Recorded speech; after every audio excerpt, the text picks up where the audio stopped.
Good morning, and good afternoon, and good evening, wherever you are, and welcome to Being Your Own CEO.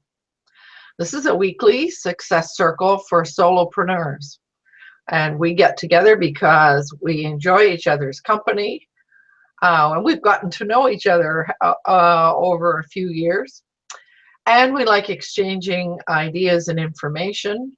And of course, for me, it's all about giving and receiving support. My name is Lowell Ann, and I've been helping people get where they want to go since 1996. Can you believe that? Woo. So it's a good idea for us to be reminded of our operating principles, relationships before business. If business is built on relationships, make building them your business. That's a quote from Scott Stratton that resonates for me. We stand for positive possibilities and keep an open mind, and we never sell anything that we're not prepared to deliver impeccably. And a couple of other little technical ground rules, just a reminder that if we can keep our mics muted unless we're speaking, that way, if the doorbell rings, it doesn't interfere, and that we need to remember that the way this works is one voice at a time. So we do need to pass the conch around, as Jay likes to refer to it. Isn't that from the Lord of the Flies? Yeah, I remember that. That goes back a long way. Yes, I think sometimes the clicker that goes with your television in some families is referred to as a conch. So as usual, we will begin this morning with some introductions, and I will ask everyone to say who they are and where they are and what they do, and share any good news or announcement or a win or a learning or whatever suits your fancy. So let's see who was here first. I believe it was Anna. So Anna, how would you like to begin the introductions this morning? I don't know. How should I begin? My name is Anna Fernandez Victoria, and I'm heading back to Mazatlan, the middle of a bit later than usual. My business is Serve Community, serving their travel protection needs and that sort of thing. And I have a blog called The Solo Snowbird, which is aimed at as myself, primarily to Mexico. Good morning. I'm not sure if it's my system. I did say earlier before we went live that my system is not working the way it should. So did everybody else hear everything that Anna said? No. So there's No. I think this is not a very good transmission of Hangout on Air this morning. Seems to be choppy. So for those who are outside listening, we do apologize, and we'll hope that it carries on. Maybe we will have to sort of stop and go out and come back in again. I don't know. We'll see what happens. So welcome here, Anna. Nice to have you here as usual. And I really don't want to see you leave our fair community. And also to remind you, this is Tuesday, and you know what happens at the James Bay pub. let that be suffice as a reminder.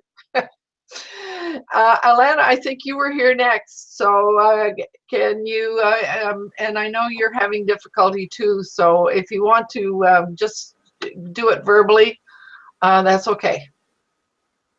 I'll take my chances, I guess. Alana here from Ireland, and my website is Online Income and Resources, and I have a second website, Techie Travel Bits, that I'm trying to bring back to life right now. And yeah, so my story, unfortunately, nothing new and exciting to report. Right on. Welcome here. Nice to Thank have you. you. Now, I think, Bill, you were next. Good morning. My name is Bill Graham. I'm living in Belize, Canadian expat, retired here. My website is Bill Does Belize, and I provide unbiased information to people who are looking to make a move to Belize.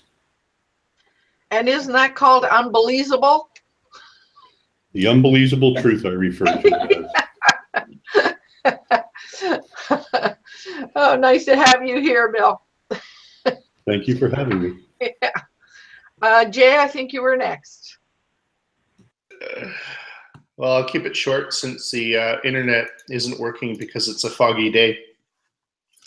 Jay. What, your transmission seems to be fine. Oh, okay.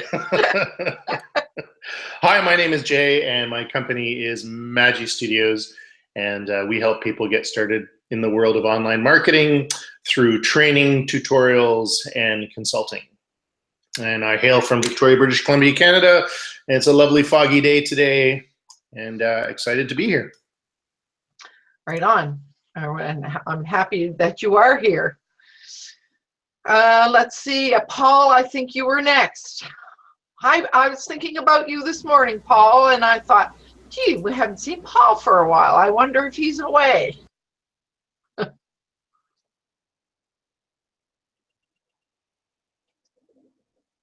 I think you're muted, Paul. There we go. Hi, I'm Paul, and my company is, which one are we going to do today? Oh, I know what we're going to do today. TTG International Management, and what we try to do is take ideas and make them into profitable actions. And I'm also in Victoria, but I'm in the sunny part of Victoria, Jay. The fog's clearing down here on the south end of the city, so it's going to be a good day, as always. Yeah, well, we walked through Beacon Hill Park early this morning, and it was very foggy in there, Paul. So yeah, Victoria's always the testing ground before it comes out to Langford. So yeah. I guess it always does save the best for the last. So. So, Lolan, was the fog in the air or in your head? No, it was in the air. Oh, good to know. It was actually quite close to the ground. It was rather interesting. And by the way, we saw at least 4 people sleeping in the park this morning. So one person up on top of a picnic table. Oh dear. So welcome here, Paul. Glad you joined us. And Nathan, we haven't seen you for a while either. Welcome here. Yeah, good morning. Yeah, my name is Nathan. I get to miss all the fog, mind you. Where I live, we get fog too, and I keep hearing the foghorns going off every now and then, but the fog doesn't reach up to where I am, so that's kind of nice. I'm hailing from Ensenada, Baja California, Mexico. My business is Done For You Publishing, and I take writers from zero to published author very quickly using the process of interviewing. So that's it. Right on. Mm-hmm. I haven't seen you for a while, and I thought I True. saw somewhere that you had moved. It is true. I didn't intend to. Well, I would have sooner or later, but the place that I was living in, I was under a 6-month lease, and I thought that when it ended, it would be month to month. What I didn't know is that, no, it doesn't work like that with my landlord, and I literally had to move, so I moved. And the way it would have worked if I was back in Canada is not the way it works here. Right. So it was a bit of an unpleasant surprise.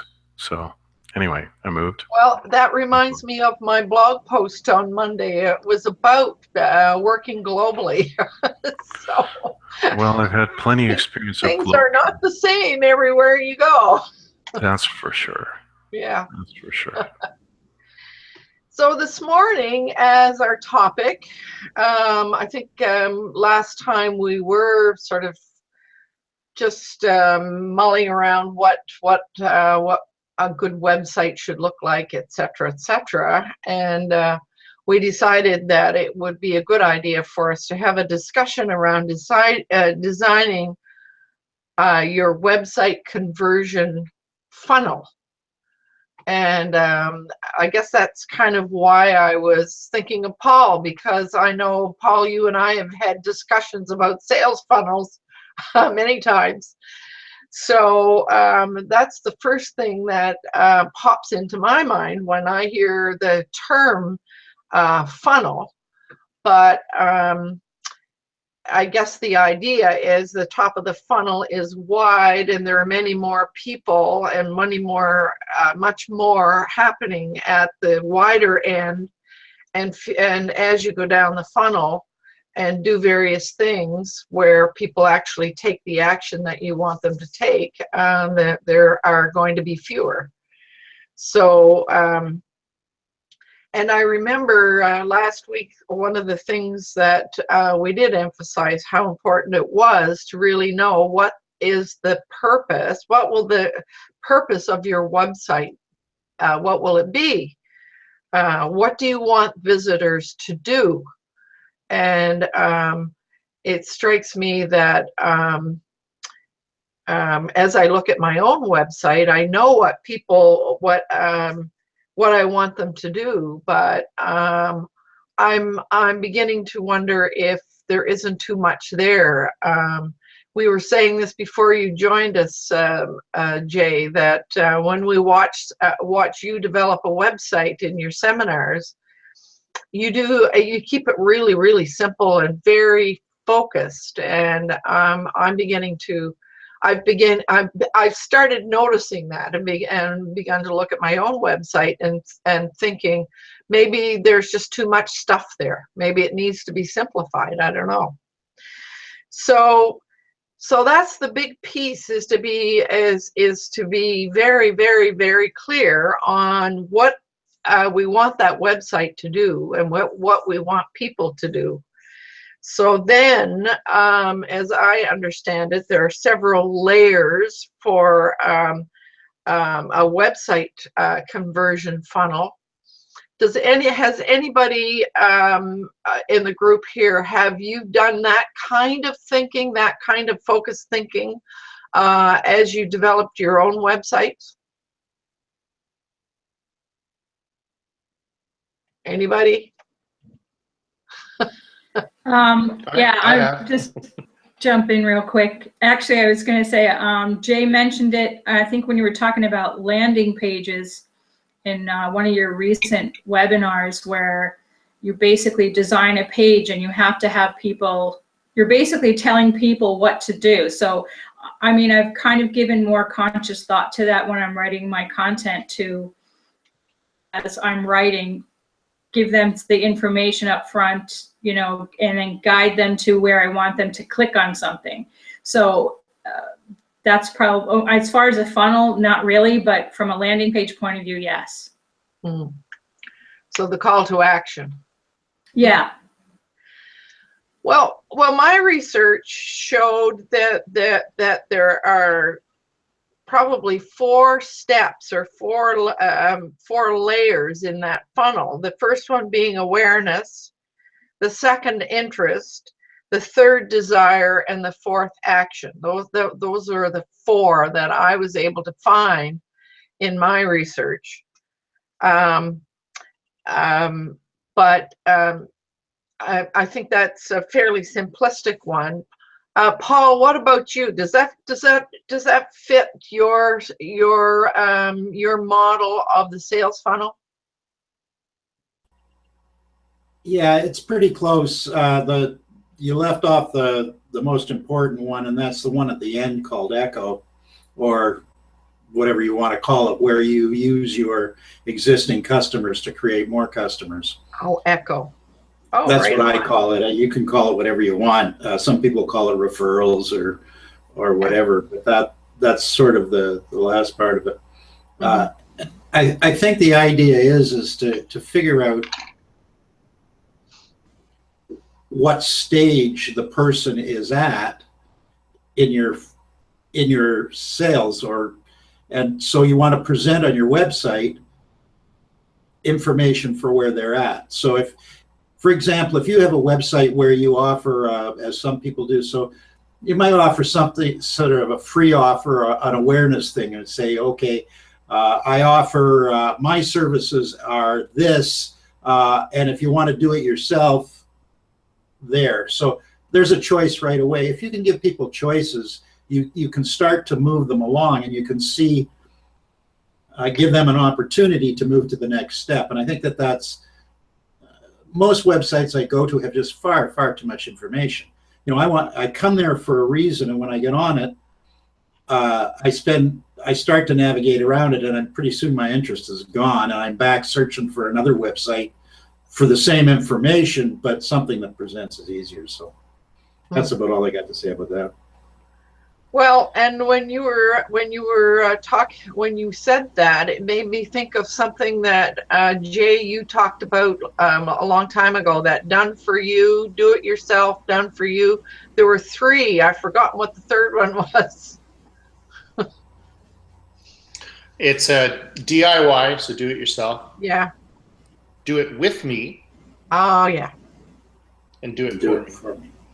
So, and I think, you know, those are three classes of sales, right? I think you could pretty much sum up that type of, you know, of personality with people, because, you know, there's the person that wants to do it themselves, the control.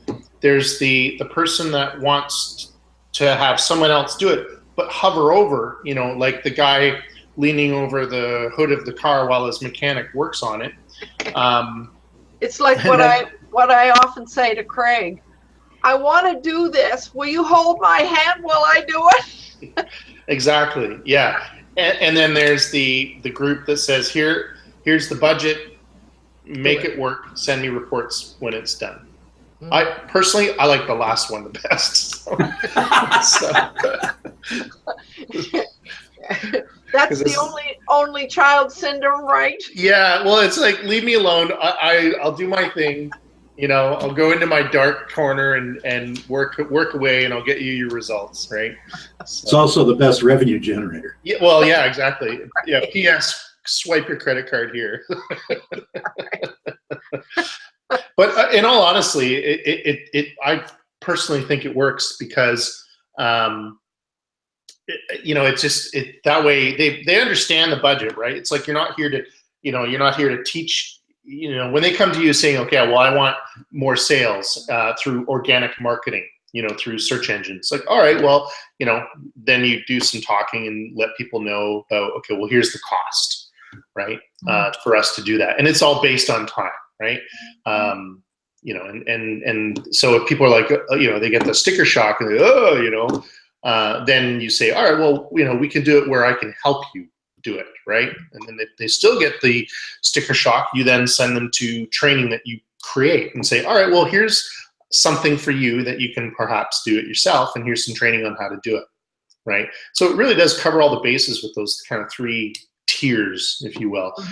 It's worked magic in my own funnel, you know, where we start at that top shelf, and, you know, obviously there's some people that stay at that top shelf, and some people end up with just table water, right? So that's totally fine. Yeah. So in that awareness piece, what from what I've read, it was in that awareness, you're telling them what you are about, but you need to know where they came from, as Paul said.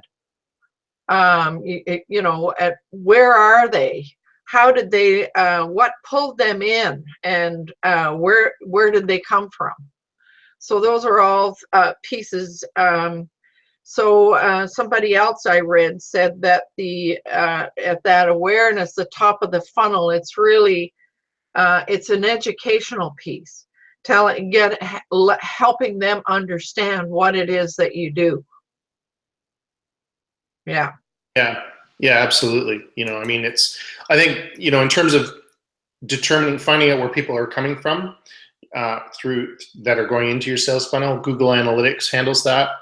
I think they do a wonderful job as to show you the combination of Google Analytics and Google Webmaster Tools. They do a wonderful job as to educating you as to where your traffic is coming from, what keywords they're using, where you are in search, and so on and so forth. So, Google Webmaster Tools or Google Search Console now, they tell you everything that you need to know that's outside of your website. So where people are, what keywords are being used and where you're being shown in the search engines.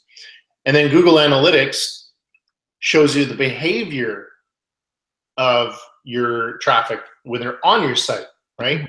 So, which is really, really good. And in fact, they actually even have a place in Google Analytics that shows you your funnel, where it shows you people are going here, here, here, here.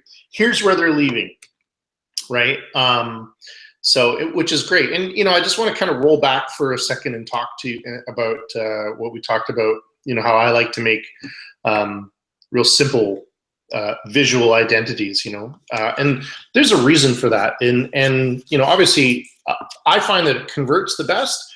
I also find that it's really good for SEO too. But also and I think this is the most important part, people are becoming immune and resistant to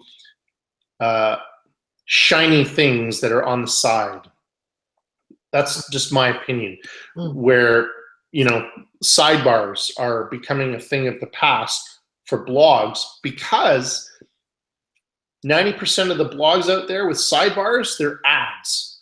So people just kind of inherently don't look at ads anymore, unless it's like, unless they have actual intent of interest that correlates with the ad, right? It's like, or if it's a remarketing ad where they just came from a different site and they see that brand again, right? I mean, that's a thing. But I think in most cases we have become, immune. Like anyone here, when's the last time you clicked on a banner on a sidebar on a website, right? It's becoming, I don't even see them. Yeah, it's becoming an antiquated thing. So, I think just because you see other people doing sidebars doesn't mean that you need to have sidebars. Or just because your theme has the ability to have sidebars doesn't mean you need to have sidebars, right? So provide people with a unique reading experience, stand out amongst the crowd of sidebars by getting rid of yours, and, let people read your content, because when people actually absorb your content without any kind of distractions, then they're going to make better sound decisions and convert.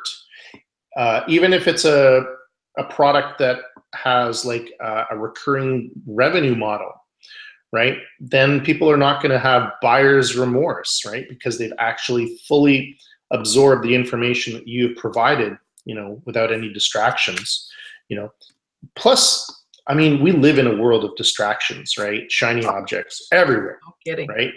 And I'm trying to make it my mantra to kind of not contribute to that type of society by keeping things really simple, right? And it works really well. It really does. Well, it does for you, for sure. And it's something that I've been noticing and thinking about. So, I mean, when you make reference to sidebars, I think there was a time when we thought that when you put your content on there, the sidebar is what contained your call to action. And so if we remove that sidebar thing, then you got to become much more adept at including your call to action in your content. Well, your call to action, I think, a call to action would be on your sidebar, but it would not always relate to the content that's being read.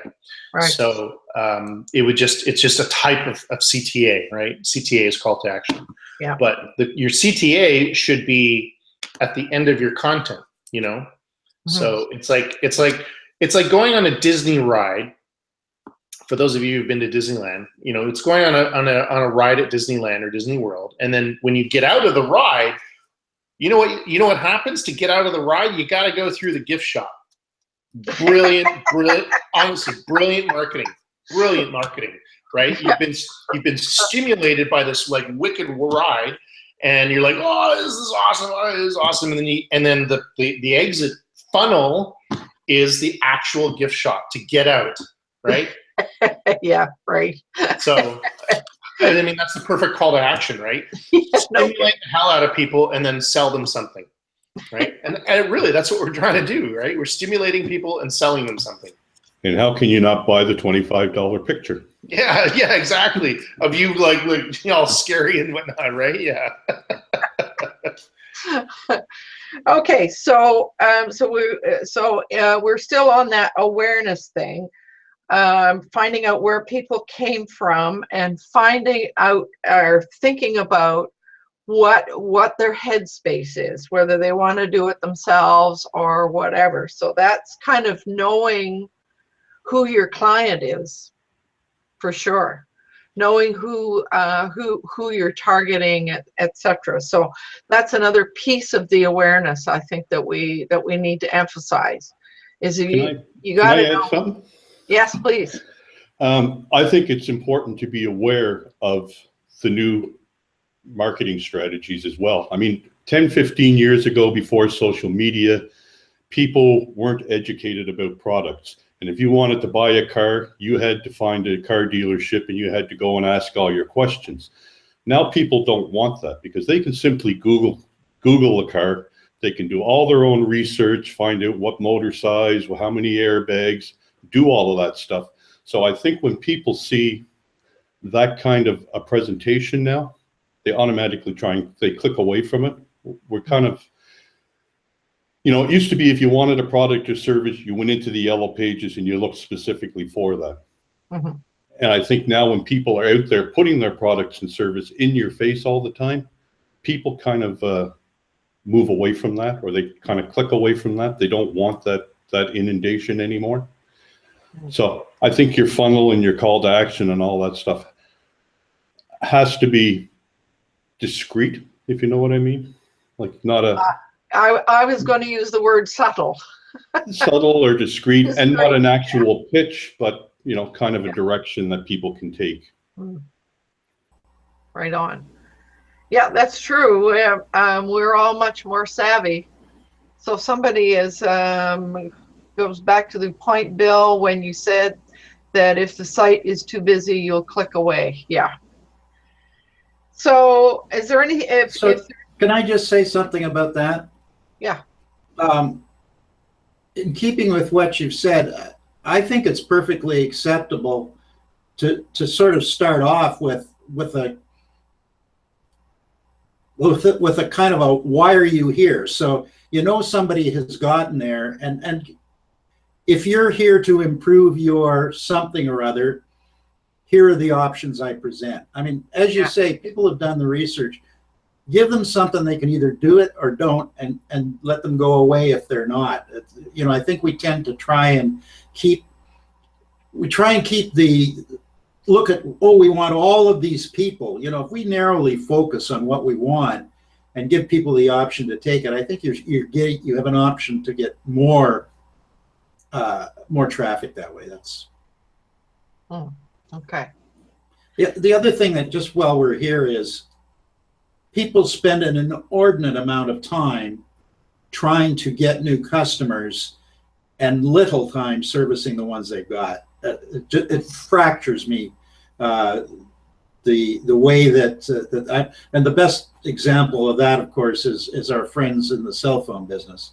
They spend millions of dollars getting you on board, and once you're on board, they treat you like crap. So, you know, it's the whole thing is ass backwards to the way people want to be a customer of yours. Yes, take care of them. Take very, very good care of them. That's for sure. Okay, so are we ready to move on to the interest level? So in the interest level, what the information I got talked about having a headline that grabs their attention and content that keeps them interested enough to want to opt in. And I guess that's where some people are inviting people to join their list. Your mouth is open, Jay. What? Oh, I'm multitasking here, and something caught my eye. Someone caught a 14-pound lobster near Bermuda after Hurricane Nicole, and I just saw the picture. The thing's ridiculously huge. Sounds like it must have blown from the Bay of Fundy down. Yeah, exactly. Down. Yeah. So anyways. So in the interest piece, the other information that I found was that here's the place where you kind of talk about your unique selling proposition. And I wasn't kind of sure about whether I agreed with that. I mean, to grab somebody's interest, I'm not sure that I would want to start selling to them at that point. So I kind of didn't really agree with what I was reading, but I just kind of wonder what everybody else thinks about that. Take the word sell right out of your vocabulary, get rid of it. Nobody likes to be sold. So always think of it as a buyer. And think of, just how do you buy? And so instead of a unique selling proposition, it's a unique buying opportunity. Like, why would I do this? What's so interesting about my widget over Jay's widget? Okay, I like that. That's a really, really valuable upgrade. Yeah. So, but I thought to myself, well, I mean, when you're trying to put together a new website, etc. I mean, it says have a headline that grabs attention. So what does that really mean? I mean, what do we? Well, I mean, it needs to correlate with assuming you're trying to rank for a particular key phrase, it needs to correlate with that particular key phrase. So.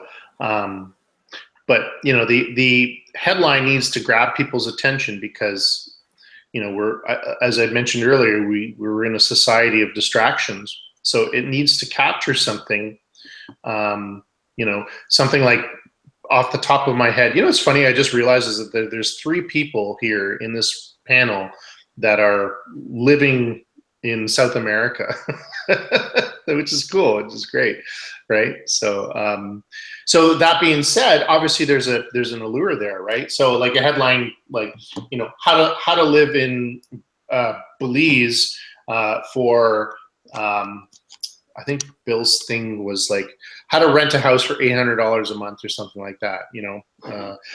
Something that's kind of go, oh, well that sounds interesting, or how to start a business that earns $100 a day, how to start a blog that earns $100 a day, or something where it's like, oh, I'm really interested in that, The how-to thing tends to work quite well, and the numbered posts, 3 tips on improving your online marketing, right? 3 tips to improve your organic SEO. Because then people know like, okay, well, it's only going to be 6 or 3 or 5 things that I need to read. So they're more likely to kind of absorb that versus, reading, Tolstoy's War and Peace, so, because they want information delivered quickly. So I think, and that's where the headline comes into play, right? And the cool thing with headlines and using WordPress is that there's lots of little tools and plugins out there that you can split test headlines and determine which one has a better retention rate for your readers. But I think also, sorry, Jay, go ahead. I was just going to say, yeah. So I mean, but that's more advanced elements, right? So at the very least, you just need to investigate, how the headline, what's the keyword you want to try to rank for? Okay, well, let's tie that into the headline and let's try to make it jazzy enough to capture someone's readers. Over to you, Paul. Yeah, I like questions. I like putting out a statement. 10% of your competition is getting a lift of 80%. Are you experiencing that? And right away, my attention is, okay, if my competition's doing it, I know I'm not doing it. Read on. So engage them quickly with why they're there. If they're there to improve their business, what part are they improving, and what results can you deliver, and how do you do it, sort of thing. So I like questions a lot, because you can't read a question and not have a reaction to it. And I find that works as well. If I'm on the expat forums and I notice that this week, or in general, a main question is, can I find a job in Belize? Well, that tells me that that's a question people want answered. Now, I may not, I may say, finding a job in Belize, what you need to know. And then write a post on that, and give people all of the different options. So I think it's important to listen as well to your audience always, and see what they're interested in. In line with that, one of my recent blog posts, I don't know if it's 2 or 3 weeks ago, I talked about what it's like to work from home. What do you need to pay attention to when you're working from home? And that seemed to give me the most traction that I've found for a long time. So I got more comments about that, more reaction to it, from various places. So yeah, so it's the whole that how-to thing. It seems to be a very very popular. I guess it's a simplistic way of looking at things, though, isn't it? Well, and it's probably something that a lot of people struggle with. When you work from home, you have a lot more distractions. I mean, you can get up and walk away and watch a TV show, or you can get up and decide, oh, I need to clean the bathroom now. Or you have so many more distractions that I think a lot of people would like to know how people deal with that and how they stay focused, maybe. Well, I don't know. I mean, I think it goes the other way too. When you're working at home, you could get so involved in doing what you're doing in your business that you neglect everything else. So, I mean, there's a happy medium in there somewhere. So, okay, so what about this piece about getting people to in this stage, the interest stage, getting people to opt in?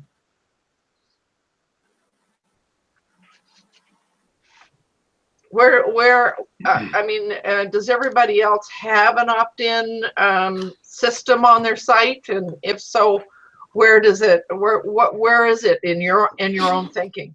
Well, for my site, it's in a couple different places, and it's based on what page they're on and their behavior. So, for example, I have a couple different I have 3 different ways to opt in on several different pages.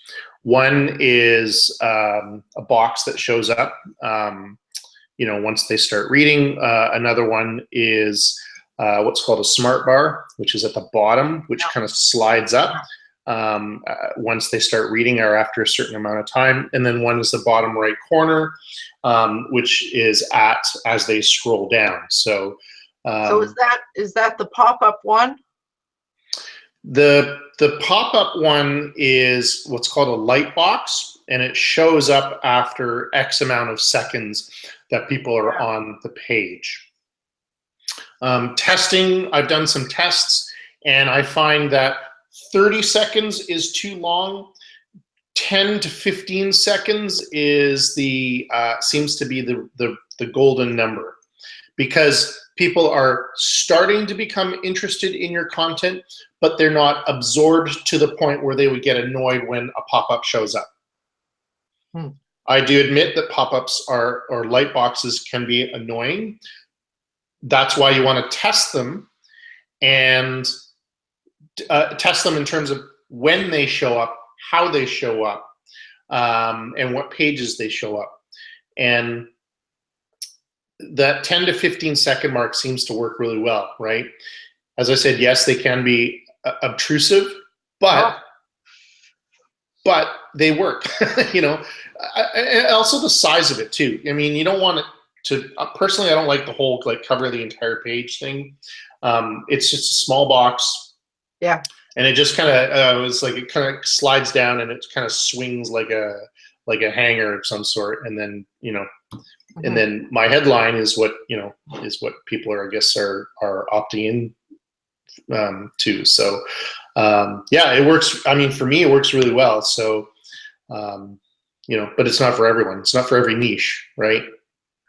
Well, I was just going to, the reason I'm asking is that as I was doing my research for this this morning, I visited several sites. I was visiting various places, and some of those light boxes are so intrusive. I mean, all you want to do is just get out of there. The one that I personally found most effective was one that just kind of comes in from the bottom right, and it just kind of slides in and it's there.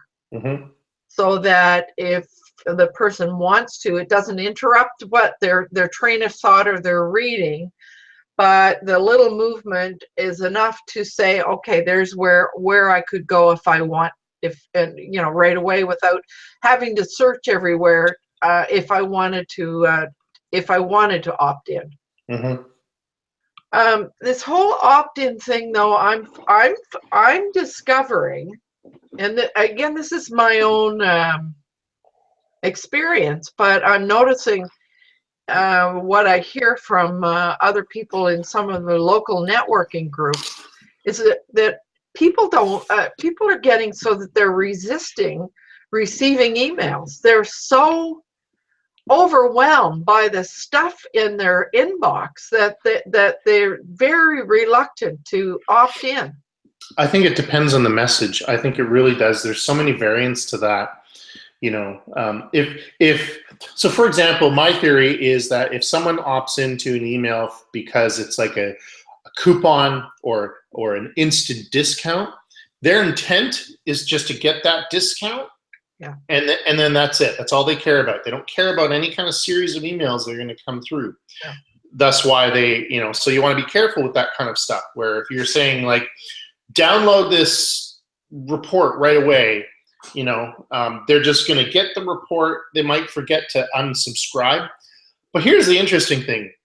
People are very reluctant to unsubscribe to things that they've subscribed to in many cases, because there is an inherent fear that they're going to miss out on some amazing deal. So they they may not, respond to the emails, but they'll stay opted in. It just doesn't make any sense to me. Well, so. I would say from a feminine perspective, we're afraid to hurt somebody's feelings. Yeah, okay, that's a very good point. But Yeah. the funny thing is that people don't know when you unsubscribe. They don't know, because if they've got an email list of 1,000, 2,000 and up people, one unsubscribed, they're not going to have a notification if someone unsubscribes. I get a notification every time somebody does. Oh, well, that tip, when your list gets larger, you're going to turn that you're going to turn that off. Yeah, because you're going to get like 10 emails a day saying people either subscribed or unsubscribed. And you're like, oh, turn it off. You're going to unsubscribe from your unsubscribe emails. Well, and the other piece that I've noticed as there are some sites where if you do go and unsubscribe, there's a pop-up that asks you, why are you unsubscribing? Yeah. And they give you 2 or 3 selections, and I always answer the same way: inbox overload. Yeah. I mean, one of the reasons why, like that reason for unsubscribing is sometimes it's either random or it's optional from the person who's delivering the emails. Yeah. And there's a strategy to that to actually, in anticipation that people abandon the unsubscribe, whether you actually end up still staying subscribed. So, you know, so I mean, email works in terms of selling. My opinion. Here's something to think about. If spam didn't work, if spam didn't make people money, like spam, like true spam, like the things that you see in your junk box, like Viagra and all these kind of weird things, if that stuff did not work, then it would not exist.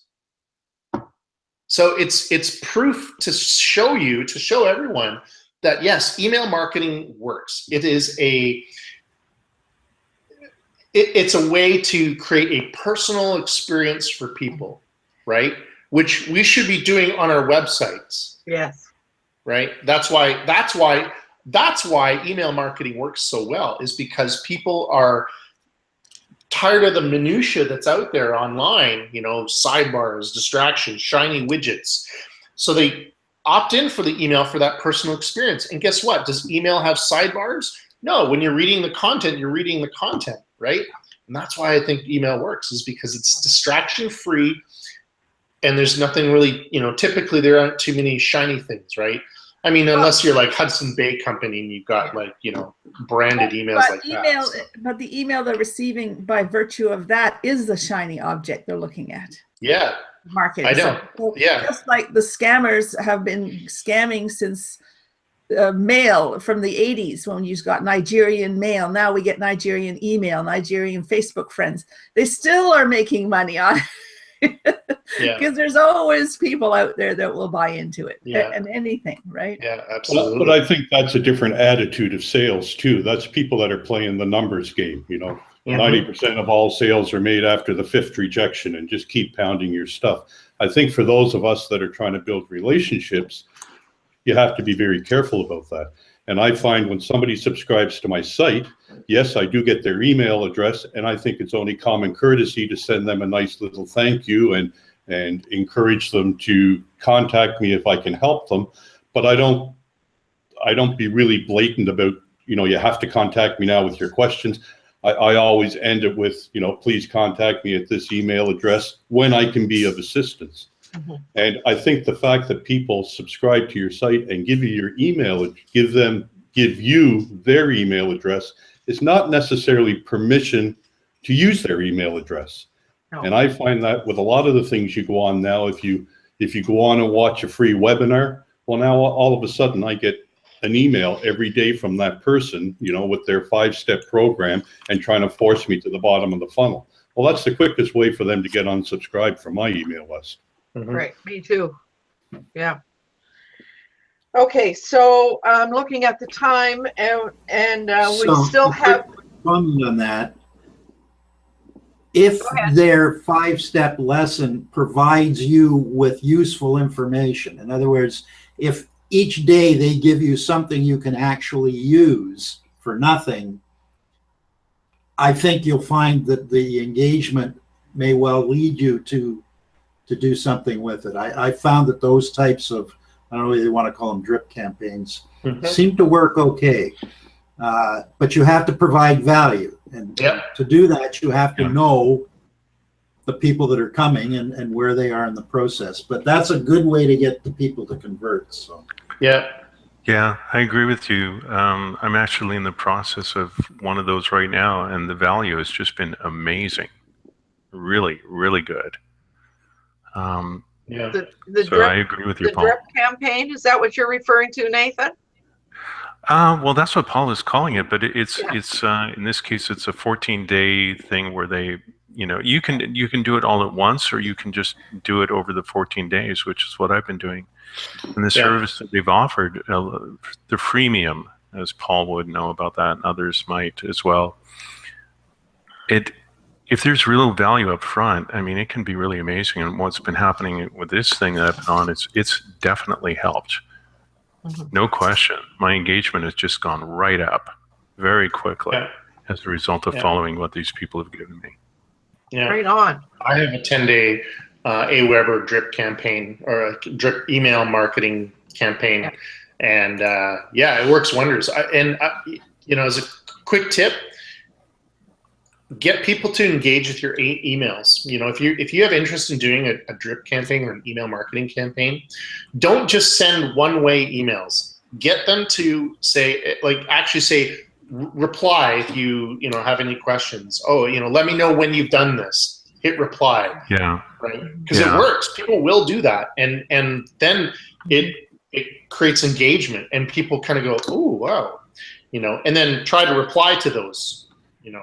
Even if it's just a quick thumbs up or "Okay, great, thanks, have a great day," that kind of thing, right? Yeah. Well, actually, this one outfit that I'm a part of, they have a Facebook community as well, and so you can post your questions there, and they're pretty prompt with their responses. It's been really nice, actually. Well, and that's the way to do it, I think. Sign up for them. So that's the way to do it, I think, because I've learned a lot online from that type of a thing, where they have the website community and they do their little mini courses. But I think what you have to watch for is the people that say, we're doing a half-hour webinar, 25 things you need to do if you're on social media. And then they'll say, grow your list. But they really don't tell you how to grow your list, or why you would grow your list, or the proper way to grow your list. Because to grow your list and have 25,000 people in a week, is it really valuable if they're not people that are really interested in what you're doing? Yeah, agreed. So, in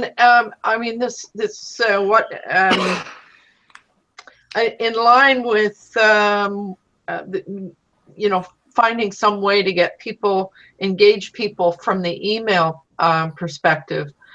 I subscribe to Chris Brogan's Sunday emails that he sends out every Sunday. And even the tone of it's usually pretty short. It has a sort of a message of something, and quite often, not always, but often there's a possible, you can sign up for this, we're creating this or doing whatever. But it's a very soft kind of way. But what's so attractive about his emails is that they're written as though he was speaking directly to you. It's almost as though he's speaking to you, talking to you. He's really perfected that very well. So. That whole engagement thing is probably a good thing. So what are you showing here? I was just. I got an echo. I was just showing that 10-day course that I was telling you about that I have inside my email marketing. So I'm just showing you this. This is it's called campaigns inside AWeber, and so it shows you the percentage. It shows you this is the message title.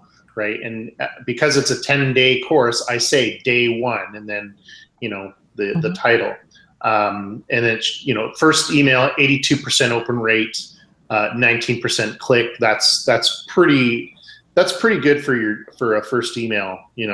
Obviously drops down to 57%. 22% clicks though is pretty good. Yeah.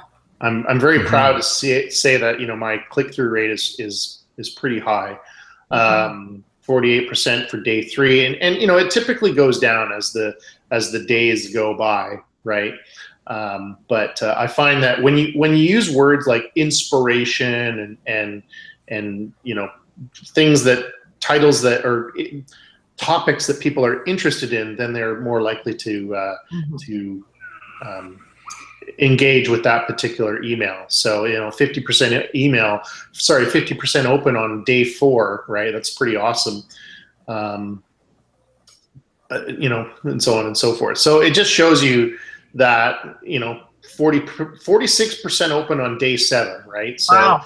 Yeah, but this also tells me what people are interested in, right? So day 7, writing content, it shows me that, hey, you know what? There's a lot of people that want to learn how to write content, right?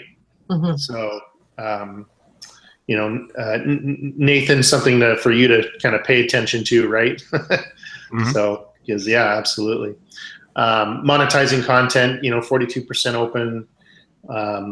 open rate, and some of these don't really have that many links inside them. So, income report, that income report has a screenshot and one particular link. So, you know, that's why it has a low click-through rate, right? 42% and so on. Now, this 10-day campaign, I have the initial 10-day campaign, but then it's tied into a 6-month drip funnel series that goes on afterwards. So it keeps people engaged. But it works really well, you know, and you know, things that I've found that work quite well are asking people to reply to the emails, letting me know when they've set something up. Images, like I always have an image of me inside the email, just for brand purposes, so they know, you know, who's delivering this email. It's not so kind of cryptic. I think these little things like that are what get me these high open rates, you know. So they work quite well.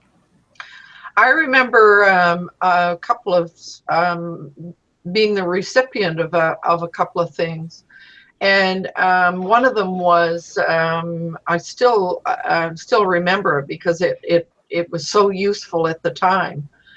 It was how to manage your inbox, and there was each email gave you one step.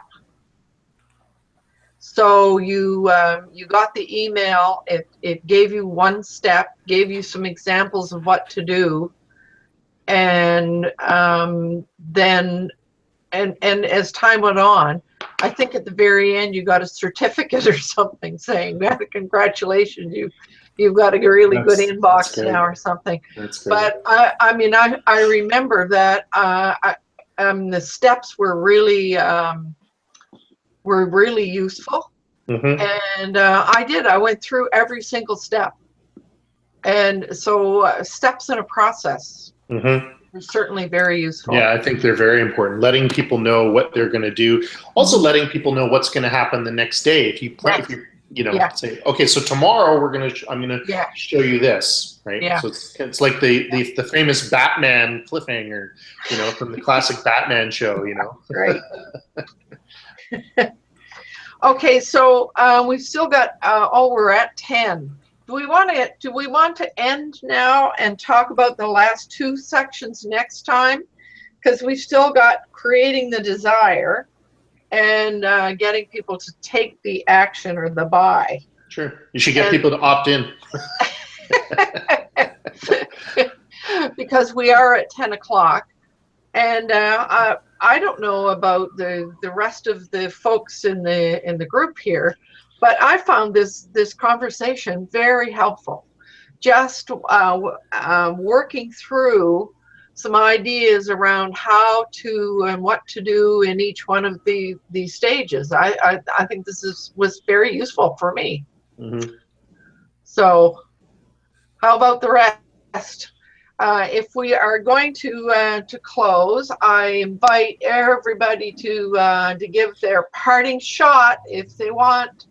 Now is the time to give it.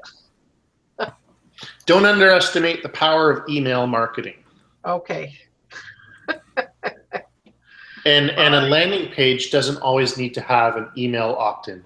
A landing page can have a different click-through or a different call to action item. It could be a link to another blog post. It could be an affiliate link. It could be a checkout. It could be asking for them to socially share your site, asking them to comment on your piece. You know, it really can be. It could be a phone number. It could be a call to action or to get people to call you, right? So. Okay. Anybody else? Any parting shots?